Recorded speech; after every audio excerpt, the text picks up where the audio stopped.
Hello investor. आपका स्वागत है मेरे इस चैनल स्टॉक मार्केट इनसाइड में। अगर चैनल पर नए हो तो चैनल को सब्सक्राइब कर लेना और साथ ही में बेल आइकन प्रेस कर लेना so that you never miss any investing inside. दोस्तों, आज का वीडियो काफी इंपॉर्टेंट होने वाला है, आपको बहुत कुछ सीखने को मिलेगा, तो वीडियो को अंत तक देखना, वीडियो में अंत तक बने रहना। दोस्तों, आज हम बात करेंगे dos and don'ts in your investing journey में। आपको क्या कुछ चीज़ों का ध्यान रखना है, क्या कुछ चीज़ों को अवॉइड करना है और क्या कुछ चीज़ें आप अपनी इन्वेस्टिंग जर्नी में इम्प्लीमेंट कर सकते हो, इसे हम इन डिटेल डिस्कस करने की कोशिश करेंगे। लेकिन दोस्तों, आगे बढ़ने से पहले एक क्विक डिस्क्लेमर। ये वीडियो सिर्फ इंफॉर्मेशन और एजुकेशन पर्पस के लिए है। यहाँ पर कोई बाय टिप या सेल रिकमेंडेशन नहीं है। कोई भी डिसीजन लेने से पहले आप अपने करंट फाइनेंशियल सिचुएशन को एनालाइज कर लेना और उसके साथ इस वीडियो में दी गई इंफॉर्मेशन को एनालाइज कर लेना और उसके बाद ही कोई वेल इन्फॉर्म डिसीजन ले लेना। ये चैनल आपको होने वाले किसी भी तरह के प्रॉफिट या लॉस की जिम्मेदारी नहीं लेता। सो इसी डिस्क्लेमर के साथ फटाफट शुरू करते हैं। दोस्तों, जैसा कि आपने प्रीवियस वीडियो में देखा कि मैंने कहा था कि मैं एक फ्रेमवर्क डिस्कस करूंगा, डूज और डोंट्स को लेकर एक नई सीरीज अपलोड होगी। सो उसी सीरीज का ये पहला वीडियो है। सो इसी इंफॉर्मेशन के साथ शुरू करते हैं। फटाफट बात करेंगे पहले डूज के बारे में और डोंट्स के बारे में। First of all we will try to focus on the don'ts, क्योंकि कुछ एक चीजें ऐसी है दोस्तों जिसे अपने इम्प्लीमेंट आप अवॉइड करना सीख गए तो आपकी इन्वेस्टिंग जर्नी में आपको इसका अच्छा खासा फायदा मिल सकता है। First of all, don't over complicate, यानी चीजों को ओवर कॉम्प्लिकेटेड मत करो। जैसे कि दोस्तों आप सभी को पता है, स्टॉक मार्केट में जैसा ही वक्त बीतता जाएगा, यहाँ पर नए नए आईपीओ आते जाएंगे। यानी आप देखोगे number of companies stock market में बढ़ती जा रही है। इंटरेस्टिंगली आप देख सकते हो किस तरह से आईपीओ एक के बाद दूसरे आईपीओ आ रहे हैं। और इंटरेस्टिंगली सिर्फ स्टॉक्स के बारे में बात नहीं कर रहा हूँ, अगर आप म्यूचुअल फंड भी देखोगे तो नए नए फंड्स नए नए ऑफरिंग्स लेकर आते हैं, न्यू फंड ऑफरिंग आती है। इसकी वजह से होता क्या है दोस्तों, there are too many options available. जब आपके पास काफी सारे ऑप्शंस अवेलेबल होते हैं तो यहाँ पर चीजें कॉम्प्लिकेटेड हो जाती है और कंफ्यूजिंग एनवायरनमेंट बन जाता है। दोस्तों, आपके पास रिसोर्सेस लिमिटेड है, इस बात को पहले तो आपको ध्यान देना चाहिए। और इस रिसोर्सेस को आप सही ढंग से अगर स्टॉक मार्केट में डिप्लॉय करने में कामयाब हो गए तो आपको यहाँ पर एक अच्छे खासे रिटर्न मिल सकते हैं। लेकिन दोस्तों, अगर कॉम्प्लिकेशन के चक्कर में आपने बहुत सारे ऑप्शंस में छोटे छोटे रिसोर्सेस आपने प्लेस किए तो दोस्तों, अगर आपको रिटर्न भी बन गए ना, फिर भी आपको सब ऑप्टिमल रिटर्न ही देखने को मिलेंगे। दोस्तों, स्टॉक मार्केट में आने से पहले आपका मेन गोल होना चाहिए वेल्थ क्रिएट करना, ना कि प्रॉफिट बनाना। आपको छोटे छोटे प्रॉफिट नहीं लेने हैं, बल्कि आपको जनरेशनल वेल्थ क्रिएट करने, इस हिसाब से आपको स्टॉक मार्केट में आना चाहिए, या फाइनेंशियल स्टेबिलिटी के लिए या फाइनेंशियल फ्रीडम के लिए आपको स्टॉक मार्केट में आना चाहिए। सो अगर आपने देखा होगा कि वेरियस ऑप्शन, काफी सारे लोग अपनी लाइफ को ओवर कॉम्प्लिकेट करते हैं, क्योंकि यहाँ पर ऑप्शंस भी काफी ज्यादा होते हैं। अगर आप चीजों को जितना सिंपल रखोगे उतना आपके लिए बेहतरीन से बेहतरीन होगा। अगर वॉरेन बफेट जी की बात की जाए तो आपने देखा होगा कि वॉरेन बफेट हमेशा कहते हैं कि keep things simple as possible. Interestingly काफी सारे निवेशकों को किसी भी बिजनेस मॉडल के बारे में पता भी नहीं होता और ऐसे बिजनेस मॉडल में वो जाकर निवेश करते हैं। जैसे मिसाल के तौर पर रिटेल पार्टिसिपेंट्स हर बार यही सोचता है कि मुझे सब कुछ पता है, एनुअल रिपोर्ट वो सब कुछ पढ़ लेता है, लेकिन हर किसी को हर एक बिजनेस सेगमेंट के बारे में पता नहीं होता, बिजनेस किस तरह से वर्क करते हैं। हर कोई बंदा हर कोई बिजनेस अंडरस्टैंड नहीं कर पाता, इस बात को समझना पड़ेगा। यानी बेफिजूल चीजों को कॉम्प्लिकेट नहीं करना चाहिए। Keep it simple, that's it, that is the first dos. And don't over complicate the matter, that is the first don't. Second don't के बारे में बात करेंगे। Don't sell your asset for cheaper price, this is very much important. मैंने काफी लोगों को देखा है कि अपने एसेट्स को बेचते हुए, और वो एसेट को कब बेचते हैं, इतना चीपर प्राइस होता है दोस्तों, कि उस प्राइस में दोस्तों आप एक टिश्यू पेपर बाय कर सकते हो। यानी टॉयलेट टिश्यू पेपर के रेट में आप अपने स्टॉक्स को बाय मत करो, सेल मत करो। यहाँ पर आपको बाइंग करनी चाहिए, ना कि सेलिंग। जब आप कोई भी सेलर उस एसेट को टिश्यू पेपर यानी टॉयलेट पेपर के रेट में बेचने लगे तो उसे तुरंत खरीद कर लो, क्योंकि दोस्तों यहाँ पर जो मार्जिन ऑफ सेफ्टी होता है ना, वो काफी ज्यादा होता है। अभी काफी सारे लोग क्या करते हैं, जैसे ही कोई आउटब्रेक आता है, जैसे कोविड-19 आउटब्रेक आया, कोई भी पैंडेमिक लाइक सिचुएशन हो गई, कोई भी वॉर लाइक सिचुएशन हो गई, तो हड़बड़ाहट में अपने एसेट्स को काफ़ी कम कीमत पर बेच देते हैं।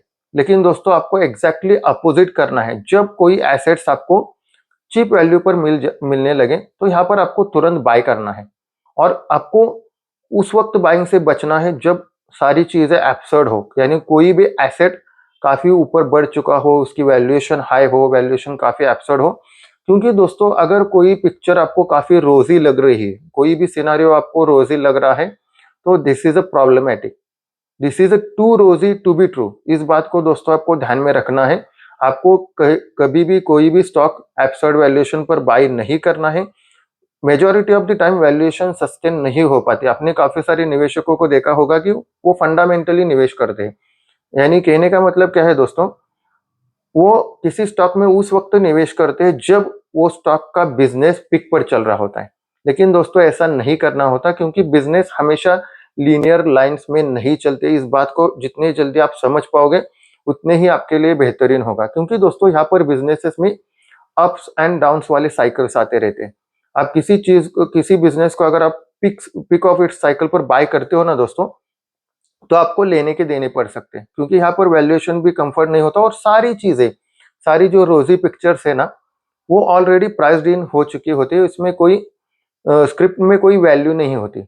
अब ऐसे जब स्क्रिप्ट में वैल्यू नहीं होती और कोई अननोन रिस्क जो आपको पता भी नहीं है, क्योंकि जब आप बाय करते हो एब्सर्ड वैल्यूएशन पर, आप सोचते हो कि सब चंगासी, लेकिन दोस्तों बहुत सारे रिस्क फैक्टर होते हैं। फॉर एग्जांपल कोई एक शेयर ले लेते हैं, आईएक्स ही ले लेते हैं। अब आईएक्स बाय किया, आपने देखा कि मोनोपोली है, सारे मोनोपोली है, सिंगल हैंडेड बिजनेस है, कोई कंपटीशन नहीं आएगा। और आपने जब आईएक्स को ऑल टाइम हाई के आसपास बाय किया, आप देख सकते हो तब का प्राइस और आपका प्राइस, इस बात की। इसीलिए दोस्तों आपको कभी भी कोई भी बिजनेस टॉप पर हो तो उसे बाय नहीं करना है।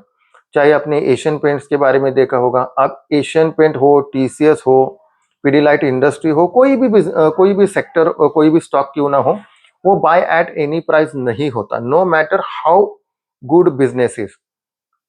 इस बात को दोस्तों समझना पड़ेगा आपको। जितना जल्दी आप इस बात को समझ पाओगे, उतना ही बेहतरीन आपको स्टॉक मार्केट से रिटर्न जनरेट होगा। क्योंकि दोस्तों आप जब वैल्यू पिकिंग करते हो, यहाँ पर मार्जिन ऑफ सेफ्टी होती है। जब किसी बिजनेस को आप पिक पर बाय करते हो, और मैंने काफी सारे निवेशकों को ये देखा है कि वो स्क्रीनर पर एक स्क्रीन अप्लाई करते हैं कि return on capital employed from the past 10 year greater than 15%, return on equity from the past 10 year greater than 15%। What do you mean? पिछले 10 साल से आरओई और आरओसी लगातार 15% के अप है।